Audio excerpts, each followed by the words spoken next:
आप सभी का स्वागत है विद्या एजुकेशन के इस concept clear result career channel पे। अभी आप लोग परीक्षा देने के बाद तमाम प्रश्न आपके दिमाग में चल रहे होंगे। कितना कटअप जाएगा, कब तक रिजल्ट आएगा, क्या हमारा होगा, किस तरह का इस बार प्रश्न दिया।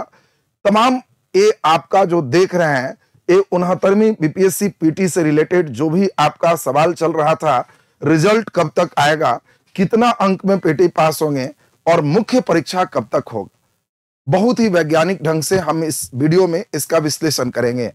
पहला तो बहुत आसान है, रिजल्ट कब तक आएगा, तो 15 नवंबर को पीटी रिजल्ट एकदम ससमय आ जाएगा। दूसरा नंबर जो अगर हम लोग ध्यान दें, कितने अंक में पीटी पास होंगे। देखो, इसका कोई बना बनाया कोई फार्मूला नहीं होता है कि इतने में आ जाएगा, ये हो जाएगा। हम एक वैज्ञानिक ढंग से विश्लेषण कर रहे हैं और यह एक अनुमान है। मैं ऐसा नहीं कहूंगा कि इतना में नहीं होगा तो मुझ मुड़वा लूंगा, ये कर लूंगा।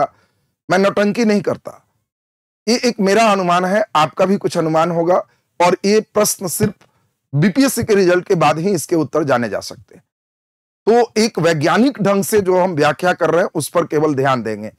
कटअप मार्क्स कई चीजों पर निर्भर करता है। कितने विद्यार्थी बैठ रहे हैं, सीट कितना है, कितना गुना रिजल्ट आएगा, प्रश्नों का स्तर क्या रहा, कितने में निगेटिव मार्क्स है और प्रश्नों में विकल्प की संख्या कितनी है, कई बातों पर डिपेंड करता है।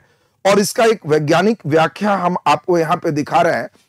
बीपीएससी 66वीं में लगभग 3.25 लाख बच्चे शामिल हुए, 691 पद थे, 13 गुना रिजल्ट दिया गया और जनरल कटअप 108। और फिर जो आप देख रहे हैं सभी विभिन्न कैटेगरी में रिजल्ट यहां पे दिए गए, 108 कटअप गया। उसके पहले लगभग 100 के आसपास कटअप हमेशा रहा। 67 में सबसे ज्यादा कटअप रहा। इसमें पोस्ट सबसे ज्यादा थे, 802 पोस्ट थे। 6 लाख बच्चे फॉर्म भरे, 3 लाख छोड़ दिए, 3,20,000 शामिल हुए। सीट का 15 गुना रिजल्ट दिया गया, फिर भी कटअप 113 सबसे हाई गया। और 60वीं में लगभग 5 लाख बच्चे फॉर्म भरे और 2.5 लाख ही शामिल हुए। सीट कम थे, केवल 324। और पहली बार अतुल प्रसाद जी के द्वारा सिर्फ 11 गुना और 10 गुना रिजल्ट ये दिया गया, जो गलत है। हम इसका विरोध करते हैं। छात्र नेता से भी अपील करना चाहते हैं कि आप मुख्यमंत्री के माध्यम से, अन्य मंत्री के माध्यम से अवश्य चिट्ठी लिखें कि पहले से बीपीएससी में 15 गुना पीटी के रिजल्ट आते थे, जिसे घटाकर अब 10 और 11 गुना किया गया है, जो गलत है। अधिक से अधिक विद्यार्थी मुख्य परीक्षा में शामिल हो, इसकी संभावनाओं को बढ़ाया जाए और यह रिजल्ट पूर्ववत 15 गुना जारी किया जाए। तो इसमें 2.5 लाख बच्चे में हम लोग देखें कि इसमें कटअप पहली बार निगेटिव मार्क्स होने के कारण अचानक बहुत डाउन हो गए। जनरल के लिए 91, ये देख रहे हैं, ये फीमेल में 84, बाकी धीरे धीरे घटते क्रम में सब थे। 69वीं में 2,70,000 बच्चों का एडमिट कार्ड जारी हुआ। एक अनुमान हम मान के चल रहे हैं कि 50,000 छोड़ेंगे, ऐसे तो ज्यादा ही छोड़ेंगे। 2,20,000 इधर के विभिन्न 4 वर्षों में सबसे कम बच्चे शामिल हो रहे हैं। इसमें सीट तो और कम होता, ये इंटीग्रेटेड करने के कारण सीट बढ़े। 4 परीक्षाओं को एक परीक्षा में शामिल किया गया, इसी कारण इसमें सीट बढ़ा हुआ है। और चारों का कट ऑफ अलग अलग होगा। हम मान के चल रहे हैं पिछले वर्ष जैसा ही 11 गुना रिजल्ट आते हैं तो 5,225 बच्चों का रिजल्ट आएगा। हर 42 बच्चे में एक बच्चे पास होंगे, 41 फेल होंगे। इसके कट ऑफ क्या होंगे, ये एक सबसे बड़ा मेन सवाल है। हम लोग इस पे चर्चा कर लें तो इस बार निगेटिव में चेंजिंग किया गया है। 1/4 के जगह 1/3 किया गया। हर 3 गलत पर 1 अंक काटे जाएंगे तो और कम कटअप जाता। लेकिन एक अच्छा किया है कि ऑप्शन 5 से घटा के 4 किया है, तो ये दोनों मान के चलो कंपनसेशन दोनों में हो गया। नंबर ऑफ सीट पिछले बार की तुलना में बढ़ा हुआ है और इसका कारण है 4 एग्जाम कंबाइंड रूप से हुए हैं। एक तो सीडीपीओ, एक बीपीएससी। एक परीक्षा केवल तकनीकी टेक्निकल का था, जिसमें केवल इंजीनियरिंग बच्चे ही भर सकते थे। एक और सामान्य सीधा सीधा। तो ये जो देख रहे हैं, ये मुख्य रूप से इनके ऑप्शनल अलग अलग होते हैं। पहले इन परीक्षाओं को अलग से आयोजित किया जाता था, कारण सीडीपीओ में बच्चे हिस्ट्री ऑप्शनल नहीं ले सकते, उसमें बाध्यता थी कि इन विषयों का ही ऑप्शनल लेना है। और इस बार पीटी में सभी कंबाइन एग्जाम है। आप लोग फॉर्म भरते समय जो बच्चे जितना ज्यादा चूज किए होंगे, उनकी कट ऑफ की संभावना हर का अलग अलग जारी होगा, तो पास की संभावनाएं अधिक होगी।